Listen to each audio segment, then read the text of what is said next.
அன்பு தமிழுறவுகளுக்கு ஸ்ரீரங்கண்ட வணக்கங்கள். பூமியோட ஒரு துளையை தோண்டி நீங்கள் அடுத்த பகுதிக்கு போக நினைக்கிறீங்க. அப்படி எப்போதை யோசிச்சுருக்கிறீங்களோ? சரி, இன்றைக்கு நாங்கள் அதை தான் பார்க்க போகிறோம்.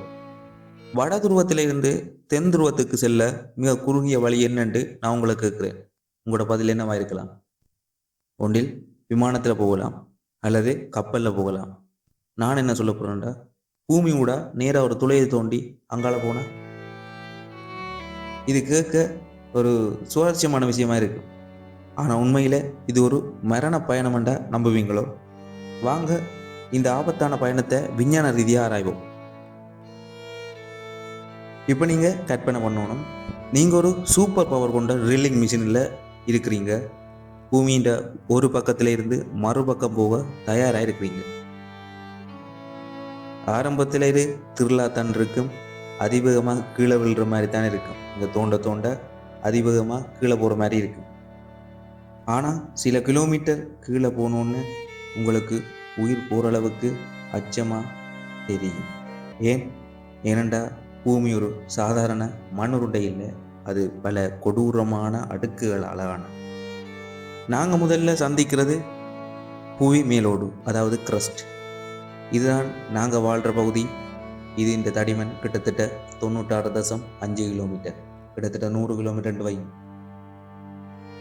ஆனால் ஒரு விஷயம் தெரியுமோ, மனிதன் இதுவரைக்கும் தோண்டின மிக ஆழமான துளை என்னென்று கேட்டால் அது ரஷ்யாவில் இருக்கிற கோலா சூப்பர் டீப் போர்ஹோல். இது இந்த ஆழம் கிட்டத்தட்ட 12.2 கிலோமீட்டர் மட்டும்தான். அதாவது இது பூமியின் மேலோட்டில் ஒரு சின்ன கீறல் மாதிரி தான் இருக்கு. மனிதனால் அந்த அளவுக்கு தான் முடிஞ்சிருக்கு. சரி, அதை விடுங்க.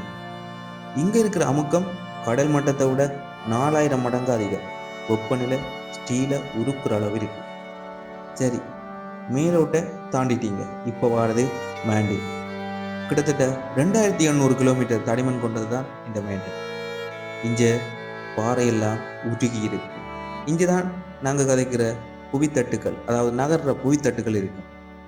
கடல் நெருப்பு மாதிரி இருக்கு. இங்கே வெப்பநிலை கிட்டத்தட்ட 1500 பாசிக்கு மேலே இருக்குமா. சாதாரண ட்ரில் மிஷின்டா யோசிச்சு பாருங்கோ. ஸோ இங்கே சர்வைவல் பண்ணணுமெண்டா டைட்டானியம் மாதிரி மிக கடினமான மெட்டீரியலால் செய்த ட்ரில்லிங் மிஷின் தான் வேணும். சரி, அதையும் தாண்டிட்டீங்க. இப்போ நீங்கள் போகிற இடம்தான் உருகிய இரும்பு நிக்கல் கொண்ட கடல், அதாவது பூமியின் அவுட்டர் கோர், வெளிக்கரு. இங்கே வெப்பநிலை 4000 பாக செல்சியஸ்லேருந்து 5000 பாக செல்சியஸுக்குள்ளே இருக்குமா. அதாவது ஒரு பெரிய லிக்விட் மெட்டல் ஓசன், அதாவது திரவ உலோக கடல். இங்கே தோன்றுறதுண்டா நீங்கள் கிட்டத்தட்ட எரிமலையில் பாதை அமைக்கிற மாதிரி. சரி விடுங்க, இதையும் தாண்டிட்டீங்க. நீங்கள் இப்போ அடைகிற இடம் என்னண்டா பூமியின் மையம், அதாவது இன்னர் கோர். இங்கே அமுக்கம் எவ்வளவுண்டா புவியின் மேற்பரப்பை விட 350 மில்லியன் மடங்களே இருக்கும்.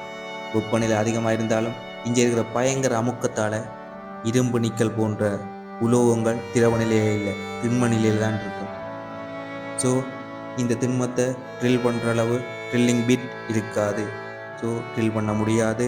ட்ரில்லிங் பிட் உடைஞ்சு சிதறும். ஒருவேளை நீங்கள் இதையெல்லாம் தாண்டி பூமியின் மையத்தை கடந்துட்டீங்களண்டா அப்போ என்ன நடக்கும் தெரியுமோ?